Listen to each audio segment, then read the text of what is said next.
cuy, sebelum nonton video ini, yang belum subscribe tolong subscribe karena subscribe itu tanpa dipungut biaya. Oke, terima kasih. Lanjut. Assalamualaikum warahmatullahi wabarakatuh. Berjumpa lagi bersama gue Pintu Henas di YouTube channel kesukaan Anda. Pada konten kali ini yang penuh barokah ini, gue akan mengajari, memberitahu kepada orang yang belum tahu dan orang yang lah tahu harus lebih mengetahuinya. Sebelum itu, kita melanjutkan video ini. Yang belum subscribe, tolong subscribe karena subscribe itu gratis tanpa dipungut biaya. Oke, let's go. Oke, hari ini pada video kali ini gue akan memberitahu tentang secara detail agama Islam itu bagaimana, inti-inti agama Islam itu bagaimana. Kalau tidak mau ketinggalan, tonton sampai habis. Oke. Yang lebih kita utamakan, kita harus mengetahui iman, rukun iman. Iman diambil dari kata imanu yang berbahasa Arabnya, yang artinya percaya. Iman kalau di dalam artikan bahasa istilahnya, iman itu adalah kepercayaan, meyakini bahwa Allah itu ada, esa. Rukun iman itu ada 6. Pertama, rukun iman kepada Allah, rukun iman kepada malaikat, rukun iman kepada rasul-rasul Allah, rukun iman kepada kitab-kitab Allah, rukun iman pada akhirat, dan rukun iman takdir baik dan takdir buruk. Oke, kita harus membahas secara detail satu persatu. Rukun iman kepada Allah, yaitu kita harus mengimani, meyakini bahwa Allah itu ada, esa, dan tidak diperanak dan tidak beranak. Allah itu maha berkuasa, Allah itu maha berkehendak. Apabila Allah mengatakan kun, maka terjadilah. Seperti di dalam surah Yasin ayat 82. Ku innama amruhu iza arada say'an ayyakula lahu kun fayakun. Apabila Allah mengatakan fayakun, maka terjadilah apa yang dikehendakinya. Yang kedua adalah iman kepada malaikat.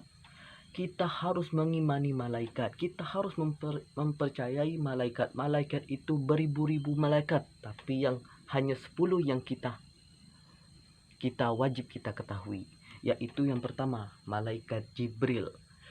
Malaikat Jibril mempunyai tugas. Setiap malaikat-malaikat itu mempunyai tugas masing-masing, yaitu malaikat Jibril tugasnya menyampaikan wahyu kepada para rasul. Yang kedua, malaikat Mikail bertugas sebagai membagi rezeki dan menurunkan hujan. Yang ketiga, malaikat Israfil. Malaikat Israfil ini yang bertugas meniup sangkakala. Dan yang keempat, malaikat Israel. Malaikat Israel itu adalah malaikat pencabut nyawa. Hebat kan?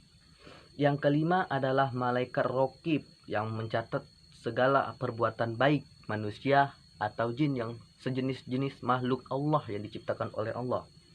Yang keenam, malaikat Atid yang bertugas mencatat segala amal buruk. Semua makhluk yang diciptakan oleh Allah Subhanahu wa taala. Dan yang ketujuh, malaikat Munkar yang bertugas menanyai perbuatan baik dan buruk. Malaikat Nakir bersama Munkar bertugas sama saja, menanyai amal baik atau amal buruk di dalam kubur. Yang kesembilan, malaikat Malik yang bertugas sebagai penjaga neraka Ridwan.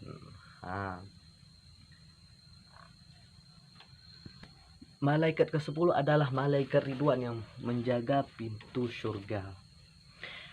Oke, selanjutnya iman nomor 3, iman kepada rasul-rasulnya Allah. Rasul-rasul itu banyak, nabi-nabi itu banyak. Siapakah nabi dan rasul itu? Bagaimana cara kita mengimaninya? Itu mudah sekali. dengan kita mempercayai bahwa Nabi dan Rasul itu adalah utusan Allah yang diberi oleh Allah itu apa ya? Diberi Allah itu tugasnya masing-masing untuk menyampaikan kepada umatnya. Nabi beda dengan Rasul. Kalau Nabi seorang laki-laki yang menyampaikan tugasnya tidak kepada seluruh umatnya, tapi untuk dirinya sendiri. Sedangkan kalau Rasul itu seorang laki-laki yang diberi tugas oleh Allah, diberi kepada umat-umatnya dan dirinya sendiri. Nah, selanjutnya malaikat itu yang kita malaikat nabi dan Rasul itu yang kita imani, itu yang wajib kita ketahui itu adalah 25. Yang keempat, yang seterusnya, beriman kepada kitab-kitabnya Allah Subhanahu wa taala. Kitab-kitabnya Allah itu 4 yang perlu kita wajib kita ketahui. Yang pertama adalah Taurat. Kitab Taurat diturunkan oleh Nabi Musa. Kitab kedua, kitab Zabur. Kitab Zabur diturunkan oleh Nabi Daud. Yang tiga, kitab Injil diturunkan kepada Nabi Isa. Dan terakhir adalah kitab Al-Quran yang diturunkan oleh Nabi Muhammad SAW. Setiap kitab-kitab itu mempunyai nabi, mempunyai seseorang yang membawakannya. Dan yang seterusnya yang kelima, iman kepada hari akhirat. Hari akhirat itu kita mempercayai bahwa ada hari kemudian. Apa arti hari akhirat? Yaitu hari kebinasaan, hari kehancuran, hari kebangkitan arwah-arwah dan dimulai babak baru, yaitu alam kekal dan abadi. Hari kiamat akan datang, tapi tidak ada seorang pun yang tahu bahwa kiamat itu kapan terjadi. Dan yang keenam adalah beriman kepada takdir baik dan takdir buruk. Apa artinya? Apa maksudnya? Maksudnya bahwa kita wajib sebagai seorang muslim mempercayai bahwa Allah Maha berkehendak. Apa yang telah sedang maupun yang sudah terjadi ditakdirkan oleh Allah.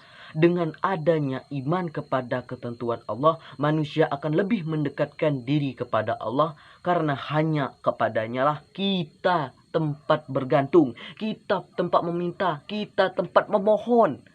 Tidak ada lagi tempat selain Allah Subhanahu wa taala. Oke. Itulah yang dapat saya sampaikan. Dapat disimpulkan bahwa kita sebagai seorang muslim, seorang mukallaf, itu harus mempercayai iman kepada Allah, rukun-rukun iman secara detail.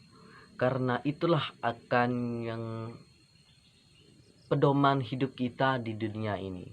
Dan berjumpa lagi bersama gue Pinto Henas di channel berikutnya.